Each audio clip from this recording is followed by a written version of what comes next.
Hello guys and welcome back sa ating channel, and for today's video, ang pag-uusapan natin is all about the parts of the motherboard.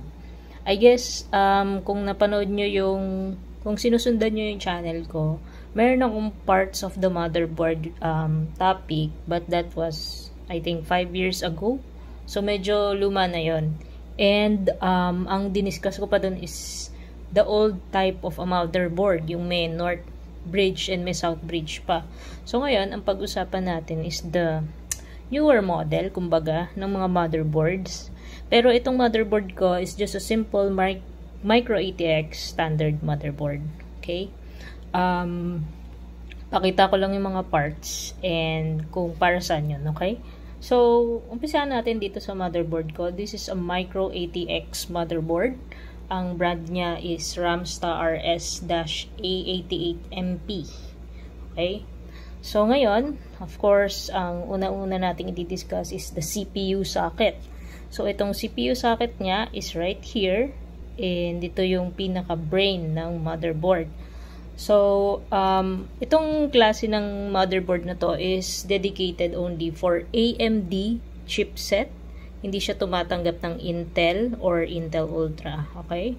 Kasi kung makikita nyo siya, wala siyang cover. Usually sa mga Intel CPU kasi, or CPU socket ng motherboard, kapag Intel, meron niyang cover dito. Pero ito, open na open siya. Pero ang makikita nyo dito is, meron siyang mga butas. Kasi yung CPU ng AMD is may mga paa. And yun yung isushoot nyo dito sa mga butas na yan. Okay? So, para mabuksan, para malagay nyo yung AMD na CPU is just to push this one and then mag-open na siya. So, sa kanya ilalagay yung chipset, then ilalak nyo ulit pag tapos na. Okay? So, yun. May latch siya. Okay? So, ito yung nakikita nyo naman dito sa gilid ng CPU. Ito yung parang lalagyanan ng heat sink para dito sa CPU. Kasi, of course, ang CPU, sobrang init niyan. And kung makikita nyo sa mga desktop, may mga fan talagang nilalagay, di ba? Pero may specific fan na nilalagay sa tapat ng CPU, and dito yun imamount. Kaya may mga screws yan. Okay? Yan. Dito yan. So, next is, meron tayo ditong 4-pin power socket for the CPU mismo. Kasi, hiwalay ang power, kung saan siya kumukuha ng power is hindi siya pwedeng sumabay dito sa 24-pin. Okay? So, mamaya na yan. Pero, hindi pwedeng sumabay ng power supply ang CPU sa 24-pin. Kasi ito masyado ng maraming dinidistribute na power para sa iba't ibang components.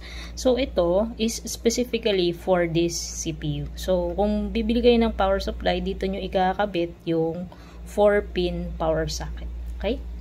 So, yun yung sa part ng CPU. Punta naman tayo sa part ng RAM or DIMM slots.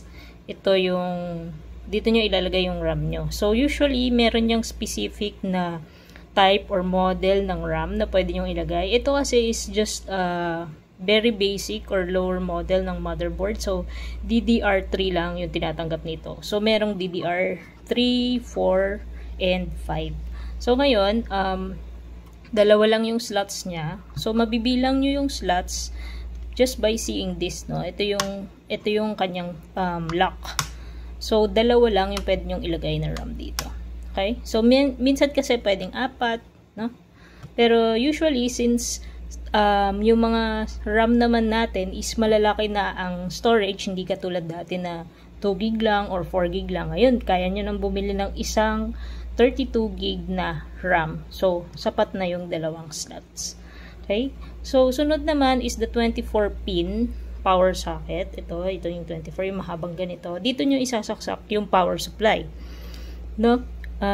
Dito, kakabit ng power supply, and then, ang bibigyan niya ng power is the whole motherboard, except for this one, which is, yun nga, hiwalay siya dito. Okay? So, next is the PCIe slots. Ito naman yun.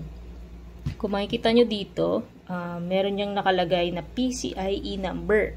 Pag sinabing PCIe 16, yun yung graphics card doon nyo ilalagay. So, usually dito yan. So, medyo maliliit lang kasi. So, Ayan, kung hanapin natin yung, ito, nakalagay dyan, ayan, PCIe, ayan, PCIe X16, ayan, kung bababasa nyo, no? Ayan, PCIe X16, so dito yung graphics card. So dito naman, dalawa sila, so usually expansion slot lang to, no? So kung gusto nyo maglagay ng additional sound card, or LAN card, or even yung expansion ng NVMe. Kasi itong board na to is wala siyang NVMe slot, diba? Kung nakita nyo. Pero kung gusto nyo lagyan yung lumang board nyo ng NVMe, pwede pa rin. Bumili lang kayo ng slot dito, ng adapter dito para ma-convert siya at makabasa siya ng NVMe. Okay? So, next is storage connectors. Meron tayo dito ang tinatawag na SATA slots. Ito yun. SATA. No? So, ibig sabihin, pwede tayo magkabit ng HDD and SDD na type ng storage. Okay? So, meron siyang 4. So, ibig sabihin, 4 na slot ang pwede nyo ikabit dyan for expansion. Okay, next is, ano pa ba? Ito, yung mga input and output ports. So, ito yung input and output ports. Meron tayong mga PS2 for mouse and keyboard. Ayan, kung gumagamit pa kayo nun. And then, meron tayong VGA for the monitor kung walang HDMI, no? So, pwede kayo mag-VGA. Meron din tayong HDMI port for the monitor again. Actually, pwede kayo mag-dual monitor dito eh. Isang naka-HDMI, tapos yung isa is naka-VGA.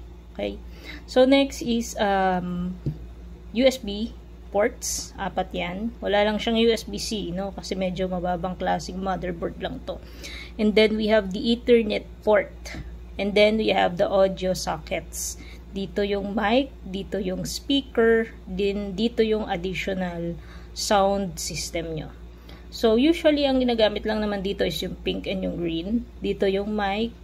Kung makikita nyo yung headset nyo na merong cable, meron yung green tsaka pula or pink. So, color combination lang naman yun. So, hindi kayo malilito kung saan nyo isasalpak. Okay? So, yun yung use niya. So, next is, ano pa ba? Ito, yung battery or the CMOS battery. Ito yung clock ng motherboard mismo. Kasi, of course, ang computer natin, di ba, meron siyang date and time. So, dito siya kumukuha. So, kung bago naman to, and then, hindi pa siya low bat, or hindi siya low bat, hindi pa ubos yung CMOS battery nyo. Kasi pinapalitan to eh. Pero matagal siyang maubos. Ito yung clock ng motherboard. And then, lahat ng customization ng BIOS is nakasave dito. Okay, tanong. Hindi ba sa BIOS chip nakasave ang